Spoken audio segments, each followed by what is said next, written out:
सच्ची और अच्छी खबर लखनऊ दर्पण न्यूज। प्राप्त हुआ है सरोज नगर से लखनऊ के द्वारा और इस प्रापण का अध्ययन जो भी न्यायपूर्वक मांग होती है उसको देखा जाए, शायद विचार किया जाएगा। इसके धरने प्रदर्शन के बारे में बताइए, क्यों ये धरना प्रदर्शन आप लोगों का चल रहा है? हम लोग आज एक दिवसीय धरना प्रदर्शन तहसील परिसर में उप जिलाधिकारी कार्यालय के सामने दिए हैं। हम लोग जिलाधिकारी महोदय तहसील दिवस में आए थे। सामने जो है एक गड्ढानुमा वो है, उसमें गड्ढा है, उसमें जो है तमाम जंगली जीव जंतु और जंगल खड़े हैं। उसकी साफ सफाई के लिए जिलाधिकारी महोदय द्वारा तहसील दिवस में आदेश किया गया था।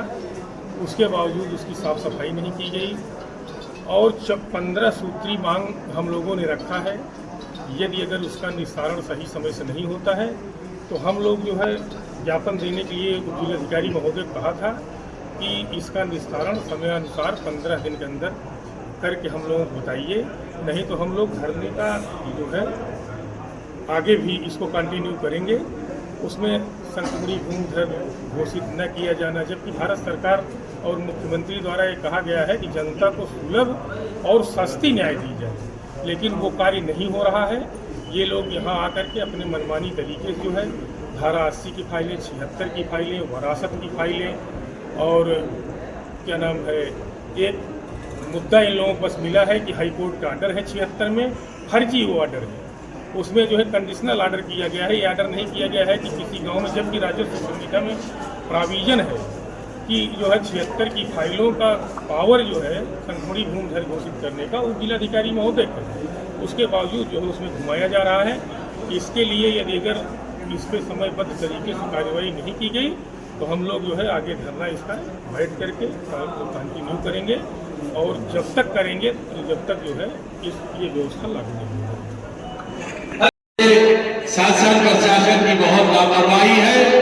इससे ये लगता है कि सब लोग अपने अपने में मस्त हैं, किसी को अपनी जिम्मेदारी का निर्वाह करने की कोई जरूरत महसूस नहीं होती है, जो बहुत ही शर्मनाक बात है। अब आइए पॉइंट नंबर 2, असंक्रमणीय से संक्रमणीय भूमि घोषित न किए जाने को लेकर कई बार प्रस्ताव दिए गए, जिसमें कार्रवाई नहीं की गई। अरे भाई, जब सब किताबें दे रही है, सरकार जमीन दे रही है, 10 साल उसका पूर्ण हो जा रहा है, तो आपको इतना करने में क्या गुरेज है? क्या आप जनता को सरकार जब चीजें दे रही है तो क्या आप लोग अपने घरों की जमीन किसी को दे रहे हैं? आप तो एक नया पैसा किसी को नहीं दे सकते। आपको जब काम करने की तनख्वाह दी जा रही है, आप काम नहीं कर रहे हैं, तो आप 1 बिस्वा 2 बिस्वा जमीन किसको क्या देंगे? ये हमारा संवैधानिक अधिकार है, ये हमें किताबों से मिला है, सरकार दे रही है, ये तो आपको देना पड़ेगा, चाहे आप यहाँ रह के दे तो चाहे आप यहाँ जा के दे। ये आपकी मजबूरी है, क्योंकि हम सब कानून से बंधे हैं, किसी की तानाशाही नहीं चलेगी। 3 नंबर पॉइंट, धारा 34 की पत्रावलियों के निस्तारण के लिए तहसीलदार द्वारा 13 बिंदुओं पर मांगी गई रिपोर्ट को हटाया जाए कि भारतीय दाखिल कर गए।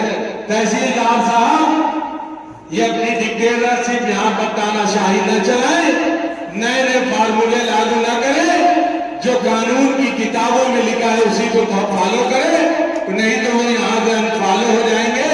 महोदय अभी तक के तहसील में आए नहीं है, बहुत बिजी रहते हैं मंत्रियों और विधायकों के पास और सीनियर IAS के पास लगातार बैठे रहते हैं। हो सकता है कहीं डेवलपर के किसी बिल्डर के यहाँ बैठे हो, इसकी भी जांच की जाएगी। महोदय से कहिए टाइम पे आए, सरकारी तनख्वाह ले रहे, जनता के खून पसीने का पेट्रोल ज्यादा न जलाए, आगे यहाँ गद्दी तोड़े। 4 नंबर में धारा 98 पत्रावली का समय से निस्तारण कराया जाए। अध्यक्ष जी, महामंत्री जी, आप ये बार क्या नाम है बोर्ड ऑफ रेवेन्यू में रखिए। जिस तरह आपने धारा 80 को बाउंड कराया टाइम से, आप बोर्ड ऑफ रेवेन्यू में इसकी शिकायत कीजिए कि ये सब कालाबाजारी चल रही है, इसको भी समय से निश्चित कर दे। हर काम को यहाँ पर समय का निर्धारण कराने के लिए एक सिटीजन चार्ट बनाया जाए। ये भाव, क्योंकि अगर आपको तहसील में भ्रष्टाचार मिटाना है तो हर काम को एक समय सीमा जो उनकी निर्धारित कर दी जाए, न हम परेशान न वो परेशान।